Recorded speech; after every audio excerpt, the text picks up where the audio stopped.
Tonight we're going to talk about art as a way of liberation of the soul. And when people ask me how I started doing art and self portraits and why self portraits, um, I've never thought about it until I got into the NFT space and then I had to talk about my art and explain it.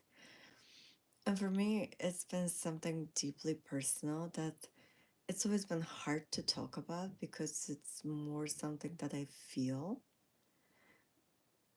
And naturally, I believe like art should not be explained. It's something that should be felt, and everybody will make their own meaning of out of somebody else's art or their own. But if I have to be specific, the way it started was when I was doing a 365 project, not knowing how to do photography, but just to do a project and finish it. And because for 365 project, the one that I joined, you had to take a different picture every day and share it. Um, al- at one point, you run out of things to photograph. So there were different themes every week that you could enter photos on and participate. And if you won for the theme of that week, you get to choose the theme for next week. And one time the theme was self portraits. So I took my first self portrait, and actually, it's kind of synchronistic because it was around this time of year, and I trespassed for daffodils, which I wrote a story on. And I picked these daffodils, uh, and I held them in front of my face because I just didn't feel comfortable like taking a self portrait. Uh, and that's how it started. And then I was, thank you, Tony. And then I was like, you know what, this is actually kind of fun. Let me play with it more. And the whole project for me was play and experiment.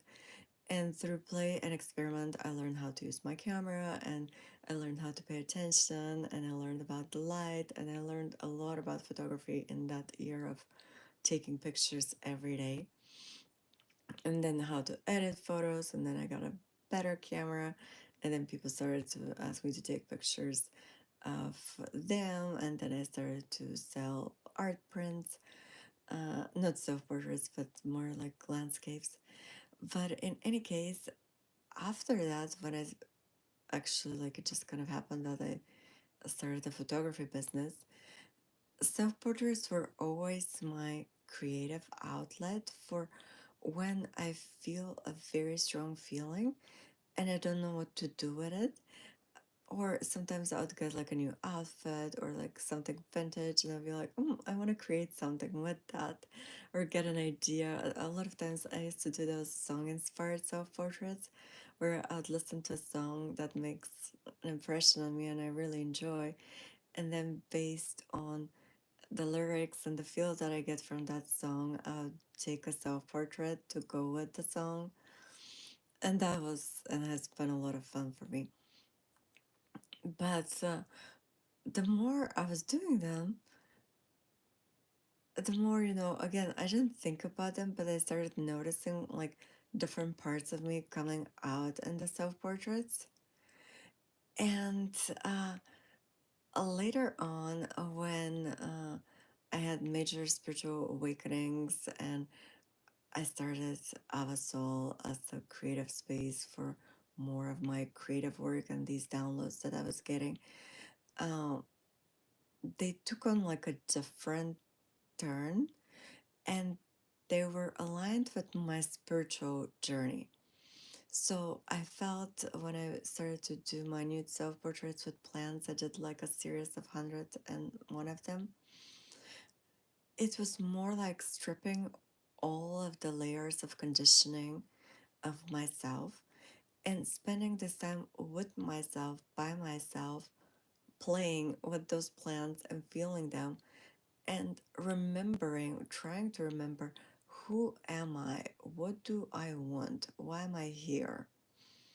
You can ask a question. I don't know if I'll answer it, but you can ask a question. Uh, and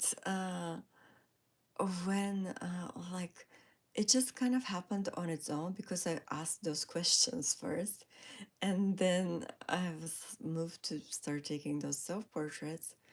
And it's been this process of uncovering more of who I am as a soul essence beneath like all the things that I've been told that I should be, underneath nationality, gender, my name, what I graduated, what I do for work, uh, my family, the people that I know. It goes like much deeper than that. And because it's been this gradual process of creating more art, when I feel inspiration, letting things out, recording things and putting them out there, which are more like my thoughts, but so I could have them like somewhere to maybe sometimes go back to. It's been so revealing, like a whole other world has opened up of dreams, imagination, the psyche. I understand so much more the connections between everything. Uh, the self portraits helped me so much to really love myself. And I'm not talking just about like the body that I'm in, which is very important, but love my essence as a spark of divinity and see that divinity in everybody else and love them because we're the same thing. So my point here is that if you want to find out who you are, if you're depressed, if you feel like something is off, if you feel like there's more to life, do something artistic. And it's actually Kurt Vonnegut that has this quote that says like go into the arts. And in that quote, like he encourages people to just do something, not for money, not for fame, not for followers, not to be the greatest, not out of an ego perspective, but more to learn more about yourself. And depression is the opposite of expression. And a lot of times, the reason we feel like lifeless and listless and it's like, life is monotonous is because we don't allow ourselves to express who we are. But we mistake that personality construct for us. And we're so much more than that. We're connected to everybody that has come before. We're connected to everybody that is going to come.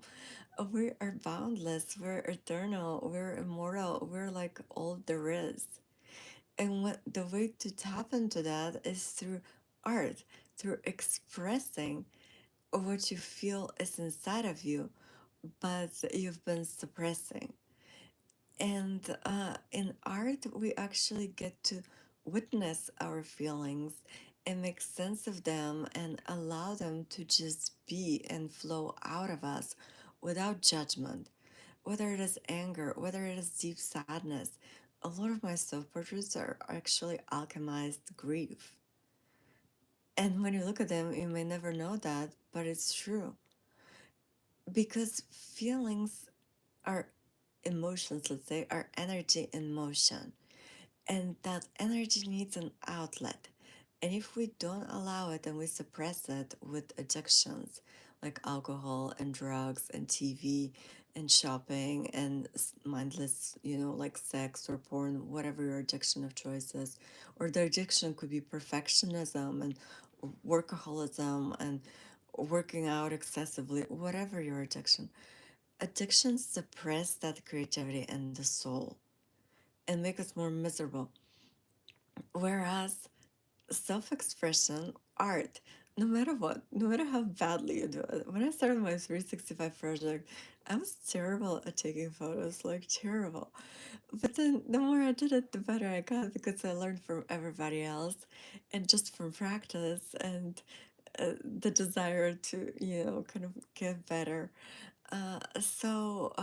Whatever arts you begin to practice, it really doesn't matter whether you want to learn an instrument or draw or paint or even garden, or photography or whatever it is for your dance. there's so many ways to express ourselves creatively. Cooking. Um, uh, i- the more you do it, the better you get at it. And you find that from that